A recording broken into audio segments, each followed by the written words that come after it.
Mga kaimortal, kung ikaw man ay mahilig sa mga ganitong video, mga lihim na karunungan, huwag kalimutan mag-subscribe sa akin YouTube channel. At pakipindot na rin ang notification bell para lagi kang update sa aking mga video. Ang tatalakayin ko ngayon ay tungkol sa mga lihim na karunungan sa pantigal po. Paano ba ito ginagawa? Totoo ba ang pantigal po? Ang palipad hangin? Mga ka-immortal, kung ikaw man ay interesado na malaman ang aking kasagutan, tapusin mo ang aking video. At magbabahagi ako ng magandang aral na pwede mong kapulutan at magamit mo sa pang-araw-araw na iyong pamumuhay. Maraming klase ang mga pantigal po. Mayroong pantigal po na kinukuha tuwing Biyernes Santo sa loob ng simbahan, yung winalis. At mayroon din naman pantigal po na ginagamit, kinukuha naman sa sementeryo, yung tuway-tuway. Ang tuway-tuway at ang pantigal po na kinukuha sa simbahan, ito ay ginagamit ng mga antingero kapag may papasukin silang kampo, may papasukin silang bahay, o kaya gusto nilang mang-hold up, magnakaw. Yun ang gamit ng pantigal po na kinukuha sa simbahan. Pati na yung pantigal po na ginagamit nila, na kinukuha nila sa sementeryo, yung tuway-tuway. At gusto ko rin paalam na yung tuway-tuway at yung nakukuha ang pantigal po na galing sa loob ng simbahan, madali naman itong kontrahin.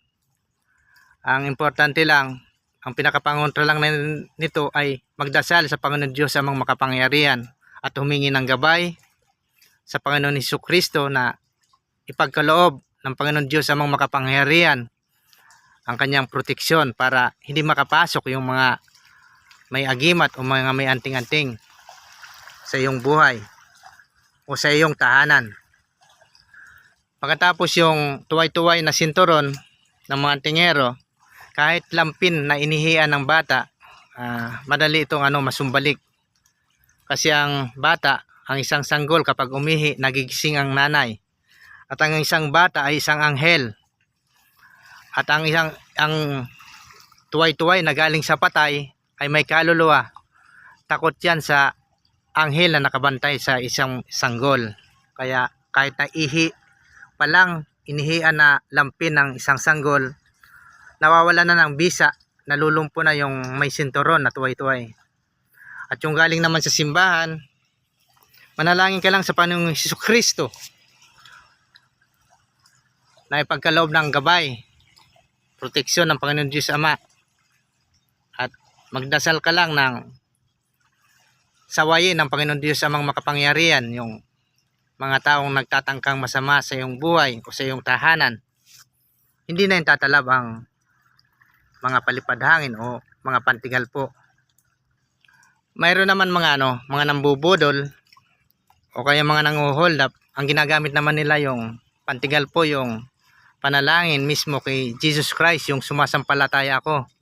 Pagdating sa pinako sa krus, saka sila nagdideklara ng hold up. Yung iba naman mga ordinaryong tao, ginagamit naman pantigal po. Pag halimbawa, akit sila sa puno,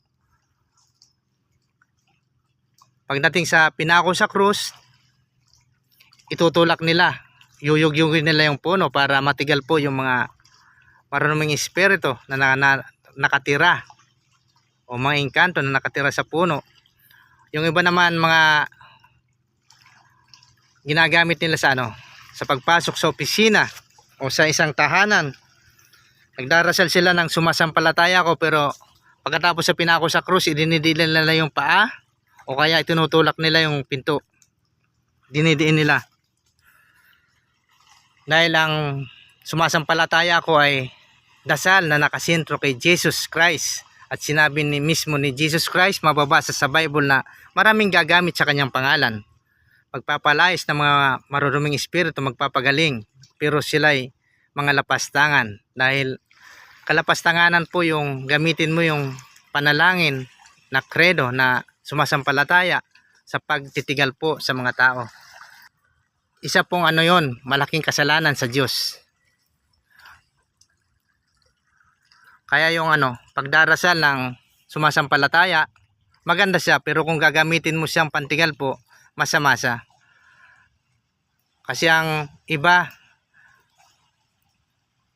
ginagamit yun sa masama. Kung ikaw ay papasok sa isang tahanan o sa isang opisina o sa isang baryo, sa isang bayan, o ikaw ay sasakay sa isang sasakyan, o ikaw ay papasok sa isang kagubatan o sa ilog o sa dagat o ano pa man, hindi mo kailangan mantigal po. Ang kailangan mo proteksyon, gabay ng Panginoon Diyos amang makapangyarihan. Dahil kapag ginamitan mo ng pantigal po, ang iyong gabay ay bad spirit. Mga fallen angel. Ang mga fallen angel, sila yung mga demonyo. Kaya kung gusto mo talaga na magkaroon ng proteksyon, pangontra, gabay, dapat sa Panginoon Diyos amang makapangyarihan ka humingi. Pero nasusulat nga sa Bible, sa Banal na Aklat, sinabi mismo ni Jesus na siya ay sumasama at ang Ama ay sumasa kanya. At siya ang daan patungo sa Ama. At kung ikaw ay magdarasal, hingi ng gabay at proteksyon, dapat mga kaimortal, dumang ka muna kay Jesus, magpaalam ka muna sa Kanya. Humingi ka muna sa Kanya ng tawad sa mga kasalanan na gawa. Dahil ang Panginoon Hesukristo ay ang kordero ng Diyos na nag-aalis ng kasalanan. Kaya kung gusto mo ng gabay, proteksyon, pangontra, kay Jesus ka lumapit, humingi ka muna ng tawad para ikaw ay kalugdan ng Ama. Bago kaya lumapit, humingi ng tulong sa Panginoon Diyos amang makapangyarihan. Mga ka-immortal, ako, experience ko, 5 beses na ako na aksidente ng motor. Naranasan ko na rin yung makasuot sa ilalim ng bus. 2 pa kami ng utol ko sa Gumaca. Naranasan ko na yung banggain ako mismo na habang nagmumotor. Pero napupunit lang yung aking kasuotan, ang aking pantalon, ang aking jacket. Pero may awa ang Diyos. Hindi niya ako inahayaan na magasgasan dahil bago naman ako naalis, nagdarasal ako ng proteksyon. Na humihingi ako ng tulong sa Panginoon Hesus na ipaintulot sana niya para ipaintulot ng Panginoon Diyos amang makapangyarihan na ako ay proteksyonan at huwag niya akong hahayaan na magasgasan kung ako ay maaksidente. Huwag niya hahayaan na pagtangkaan ang aking buhay ng aking kapwa. Kaya mga ka-immortal, ang pinakamagandang proteksyon sa Panginoon Diyos amang makapangyarihan. At kung natapos mo man ang aking video, inabutan mo man ang aking video, pwede ba akong makahingi ng isang like? At kung hindi ka pa man nagsusubscribe, please subscribe sa akin YouTube channel. Ingat po tayo lahat. God bless all.